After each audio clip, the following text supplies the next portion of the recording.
Hey, it's me, Hannah Foley. I figured how fun would it be to do a car video where I just answer the most random plethora of questions. So I put up on my Instagram story for people to send me questions ranging from just super unserious all the way to super deep. And let me tell you, the people did deliver. There's a plethora and I'm very excited to get into it. But before we do anything, I must get a dirty chai. So BRB, I will be right back. Dirty chai alert, which means I am ready. The first question that I got was, how much wood would a woodchuck chuck if a woodchuck could chuck wood? And honestly, to answer this question in fullness, I would need to know a little bit more about this woodchuck. Is this woodchuck lazy? Is this woodchuck a hard worker? Because that really is the deciding factor for me as to how much wood this woodchuck would chuck.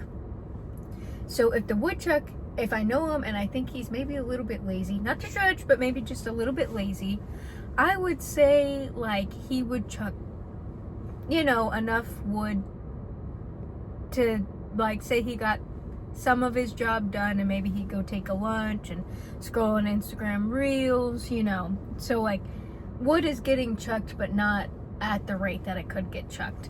But if I know this woodchuck and he's a hard-working woodchuck, oh my gosh, from dawn till dusk, from day till night, I feel like that woodchuck would chuck wood, and it would be so much wood that lazy woodchuck would maybe want to be a harder worker. Next question. A good piece of advice that you were given that you think of often.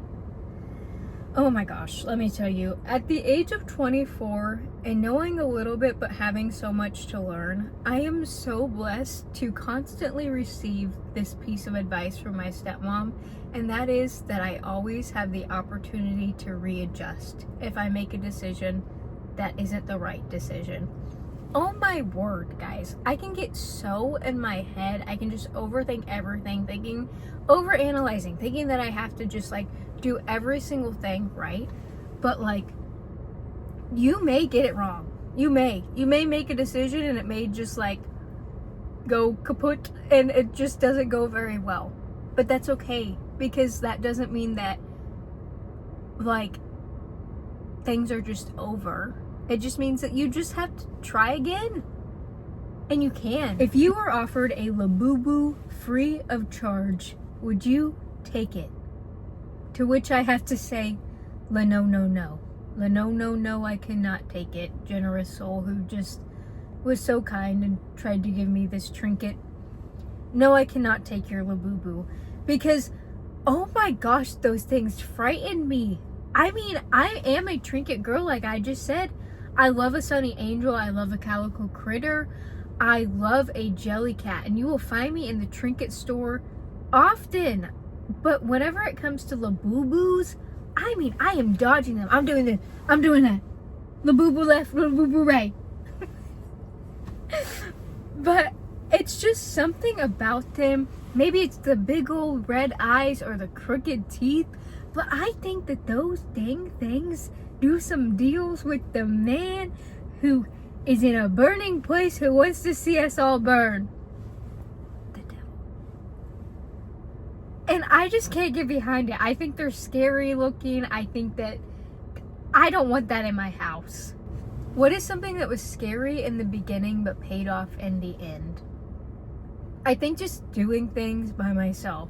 I mean, going to coffee shops, going to the store, eating out at restaurants, like by myself at sit-down restaurants. I think it just made me like more comfortable with being with myself and my thoughts and emotions and such. And it helped me just get to know me more. Like, I enjoyed things. I figured out what I enjoyed without people around. Because a lot of my enjoyment came from the people. Because I'm more of like a quality of people over quality of event type of person.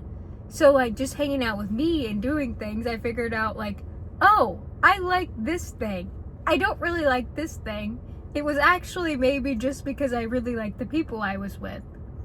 And so I think that was quite nice. And I thoroughly enjoyed time with myself now. I think that it is good. I think that it is a peaceful, enjoyable time that is needed. What are you most excited about for this coming year? I would say the relationships that I will receive in this coming year is what excites me most. And I don't mean like my husband. I don't mean like a boyfriend who's gonna be my husband, unless the Lord wills it.